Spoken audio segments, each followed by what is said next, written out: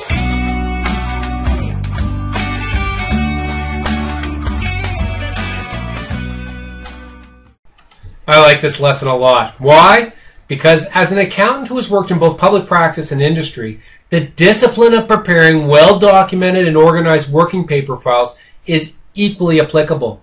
In public accounting, GAS requires the auditor to document all the evidence that supports the audit opinion. As a reminder, this would include the risk assessments and the basis for such risk assessments, the procedures or tests performed, the information obtained, and your conclusions reached. In public accounting, the auditors must assemble the final version of the audit file within 60 days of the date of the audit report, at which time the firms initiate what is called a file freeze. New information received after this time would be separately included in the front of the file. The reason for doing this is to help ensure the integrity of the audit conclusions and to prevent hindsight from playing a role in prejudicing the conclusions. Different firms organize their files using varying formats, but they all have the same logical consistency. Files may be documented electronically or in paper form. Permanent files maintain information that has pertinence from year to year, things like corporate bylaws, long-term contracts, lending agreements, and systems documentation. Current files maintain all the working papers supporting the current period, and these files will include risk assessments and materiality, planning information such as the staffing plans and budgets, and the audit programs, audit evidence, and audit conclusions. Working papers have a logical flow to them that needs to be well understood, not only by the preparer, but by those who come behind later, including the audit senior, manager, and the partner, the second partner who may not have as much familiarity with the client, office inspectors who have no familiarity with the client, the filer of the firm's file preparation methodology, and finally, future junior auditors with limited experience who may be trying to follow along with your work next year. In larger organizations, much of the working paper file is actually prepared by the client. So the principles we talk about here are of equal relevance to those who will ultimately work in industry. Whether you are a public accountant or in industry, the preparation of strong working paper files is the key to achieving strong controls over financial reporting if you are the client, and the audit if you're a public accountant. Let's take a moment to dive into the structure of the current files. Most firms have some sort of standard indexing system that organizes the working paper file. It allows for the logical drill down beginning at the financial statements, with each section of the working paper file reference to the major sections of the balance sheet and the income statement. The financial statements get vouched to the trial balance. The trial balance represents the ending balances in the general ledger. The general ledger contains all the accounts and the activity that has occurred throughout the period. The trial balance is often grouped. Like accounts are aggregated first, and the subtotals carried forward to the financial statements. For example, a company may have 5 bank accounts which get aggregated together, reported as one line, cash, on the balance sheet. Lead schedules are often the title pages of each section of the working paper file. For instance, for the cash account, we would have a lead schedule with our 5 general ledger accounts that comprise cash. Behind the lead schedules, we would provide support for each account balance. Support in this case would include a bank reconciliation for each account, followed by a bank statement, followed by a bank confirmation.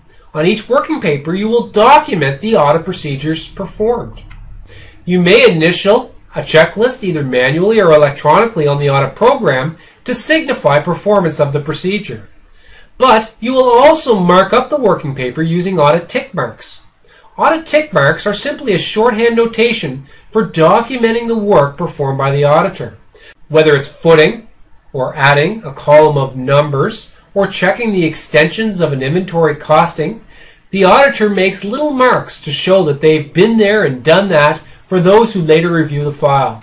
So the types of working papers that are often found in the current file include a detailed listing of what makes up a balance, such as an inventory listing or cash receivable, reconciliations, which agree the balance of the general ledger to the supporting evidence, for example, a bank reconciliation, continuity schedules that tie together the opening and closing balances, such as a detailed fixed asset schedule, which tracks the opening cost plus additions less disposals to arrive at the ending cost. Tests of reasonableness, which are working papers that attempt to predict the balance of an account and then compare it to what has been recorded. Procedure summaries would document the results of any testing performed, either substantive tests or tests of controls. These sorts of working papers don't actually have subtotals or tie to a particular balance because their purpose is to document the results of the sampling that has been performed. Referencing is an extremely important practice that helps readers make their way through the working paper file. A reader should be able to start at the financial statements and drill into each and every number to determine what it is composed of and what evidence has been gathered to support it. Similarly, referencing also needs to enable a reader to start with evidence and trace its inclusion through the working papers to the financial statements. Other items that get documented in the working paper file include proper headers that identify the client's name, the period covered, and a description of the contents, the initials of the preparers, the date of preparation, and a legend for any audit tick marks that were used. Whenever possible, the auditor should document conclusions about the segment under audit consideration. Such conclusions are like little mini judgments about the application of each audit procedure. These conclusions should plainly state whether the balance as presented is fairly stated. This is a personal opinion and very important for the overall integrity of the file. Auditors will often import the client's trial balance into their own software. And audit software tracks the balances from year to year to more efficiently automate the analytical review procedures. It also enables the auditors to make adjusting journal entries as necessary when they come across errors. If an error is identified as material, they may also ask the client to make an adjustment. Reclassification entries are also common. A reclassification entry is necessary even when the general ledger is correct. For example, it's not uncommon to have credit balances in the accounts receivable. If these credit balances are material, the auditor will often reclassify the amount to accounts payable for presentation purposes only.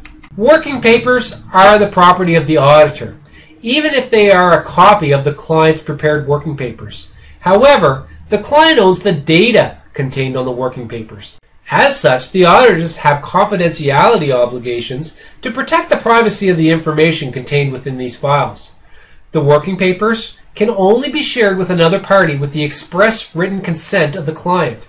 The tendency for inexperienced preparers is to put a lot of support, some of it unnecessary or irrelevant, in the current files.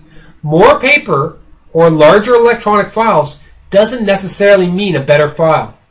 In fact, the objective is to put the right evidence in the file and communicate the work performed as efficiently as possible without sacrificing any sufficiency. The thicker the audit file is, the more challenging it is for the reviewer to really stand back and evaluate the key pieces of audit evidence. And as I said at the outset, in my years subsequent to working in public practice, I have continued to use these professional documentation skills to support the financial reporting process. It is just as important for you to do all the little documentation things we have talked about in this lesson well, as it is all the audit testing you perform to gather the evidence in the first place. This is a lesson in communication skills for auditors. Until next time, don't stop till you get to the top. When you get to the top, don't stop.